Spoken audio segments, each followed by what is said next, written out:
नमस्कार, बहुत स्वागत है इस बुलेटिन में आपका। मैं हूं शीनम शर्मा और सबसे पहले बड़ी खबर, बीजेपी ने यूपी चुनाव के लिए अपने उम्मीदवारों के नाम फाइनल कर ऐलान कर दिया है। उम्मीदवारों के 7 नाम का ऐलान कर दिया गया है। लिस्ट के अनुसार कुंदरकी से रामवीर सिंह ठाकुर चुनावी मैदान में उतारे गए हैं। गाजियाबाद सदर से संजीव शर्मा को प्रत्याशी बनाया गया है। वहीं खैर से सुरेंद्र दिलेर चुनाव लड़ेंगे। गाजियाबाद और खैर में बीजेपी काफी मजबूत मानी जाती है। बीजेपी ने करहल सीट से अनुजेश यादव को उम्मीदवार बनाया है। वहीं फूलपुर से दीपक पटेल बीजेपी के उम्मीदवार बनाए गए हैं। कटहरी सीट से धर्मराज निषाद को टिकट दिया गया है और मजवा से सुचिस्मिता मौर्य बीजेपी के टिकट पर चुनाव लड़ेंगी।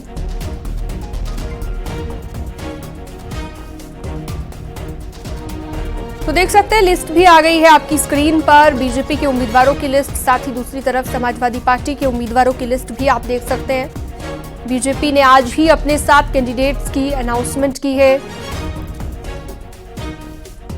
और उपचुनाव की जंग अब बेहद दिलचस्प हो गई है। उम्मीदवारों के ऐलान के साथ ही अब हलचल और ज्यादा बढ़ गई है।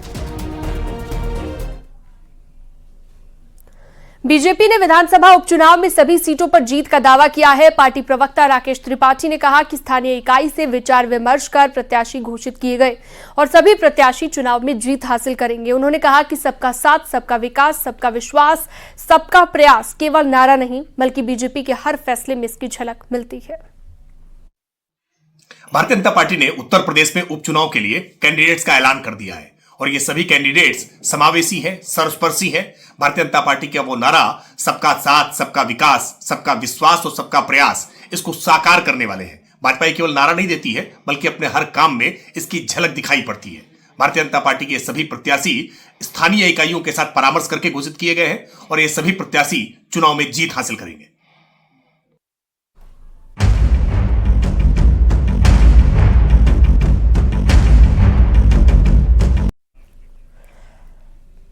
और करहल में बीजेपी ने पेच फंसा दिया है और अखिलेश के जीजा को करहल से टिकट दे दिया है। करहल सीट की चुनावी जंग और ज्यादा दिलचस्प हो गई है।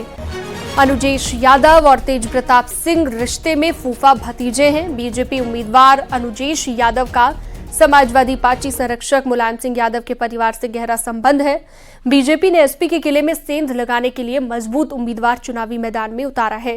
भारतीय जनता पार्टी के करहल सीट से उम्मीदवार अनुजेश यादव मुलायम सिंह यादव की भतीजी संध्या यादव के पति हैं। संध्या यादव आजमगढ़ सांसद धर्मेंद्र यादव की बहन है। इस तरह तेज प्रताप और अनुजेश यादव फूफा भतीजे हुए। आपको बता दें कि संध्या यादव और उनके पति अनुजेश यादव भी पूर्व में समाजवादी पार्टी में ही थे, लेकिन बाद में उन्होंने भारतीय जनता पार्टी का दामन थाम लिया।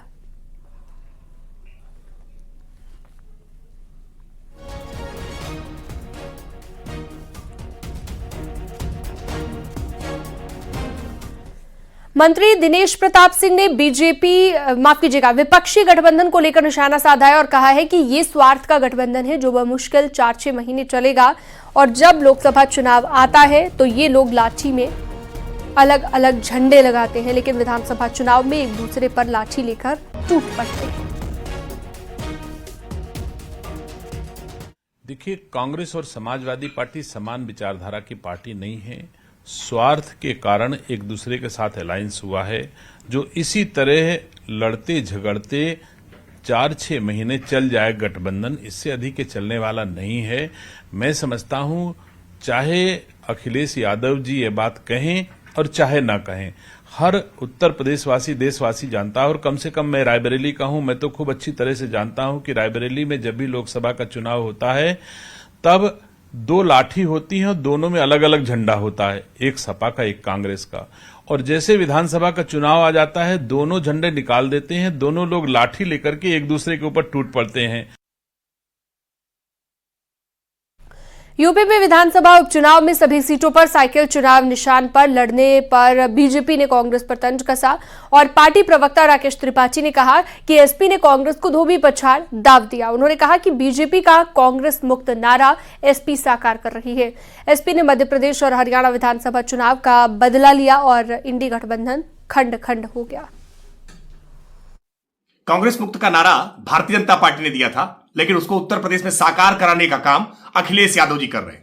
आखिरकार अखिलेश यादव जी ने घोषित कर दिया कि समाजवादी पार्टी के साइकिल चुनाव निशान पर ही उपचुनाव लड़े जाएंगे। अब कांग्रेस के हाथ खाली हो गए और यह हाथ का पंजा अब हाथ पलता रहेगा। कांग्रेस पार्टी की इस दुर्दशा के कारण केवल कांग्रेस ही है, क्योंकि कांग्रेस ने जैसा मध्य प्रदेश में, हरियाणा में समाजवादी पार्टी के साथ व्यवहार किया, आज समाजवादी पार्टी ने धोबी पछाड़ दांव मुलायम सिंह यादव वाला वो आज कांग्रेस पार्टी को दे दिया है। और कांग्रेस पार्टी इतनी मजबूर है कि 5 सीटों की मांग करते करते आखिरकार बिना चुनाव लड़े ही संतोष कर रही है। यूपी में विधानसभा उपचुनाव में कांग्रेस के चुनाव न लड़ने पर पूर्व कांग्रेस नेता प्रमोद कृष्णम ने तंज कसा है। प्रमोद कृष्णम ने लिखा है कि कांग्रेस को अपना दफ्तर और झंडा भी समाजवादी पार्टी को सौंप देना चाहिए। अखिलेश यादव के ऐलान के बाद कयास ये लगाया जा रहा है कि जिन सीटों पर अभी समाजवादी पार्टी ने उम्मीदवार नहीं उतारे हैं, उन सीटों पर उम्मीदवार तो कांग्रेस के होंगे, लेकिन लड़ेंगे समाजवादी पार्टी के सिंबल पर।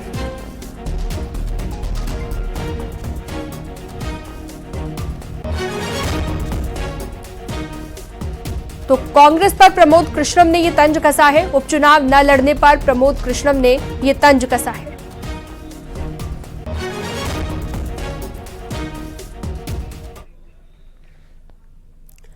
लखनऊ में सीएम योगी ने ग्राम पंचायत अधिकारी, ग्राम विकास अधिकारी और समाज कल्याण पर्यवेक्षकों को नियुक्ति पत्र दिए हैं। सीएम योगी ने 1526 ग्राम पंचायत अधिकारी, 360 ग्राम विकास अधिकारी और 64 समाज कल्याण पर्यवेक्षकों को नियुक्ति पत्र बांटे हैं।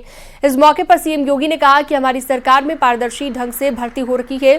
पिछले 7.5 साल में करीब 7 लाख सरकारी नौकरी दी गई और कहा कि हमें गांव को आत्मनिर्भर बनाना होगा। हम ग्राम पंचायत को आत्मनिर्भर बनाने के लिए हर संभव प्रयास करेंगे।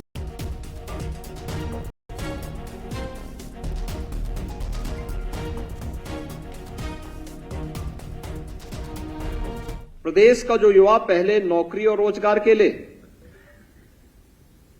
देश दुनिया के देश में अपने क्षेत्र में, अपने ही जनपद में नौकरी मिल रही है, अपनी सर्विस भी कर रहा है, लेकिन साथ साथ परिवार का देखभाल भी अच्छे ढंग से कर पा रहा है।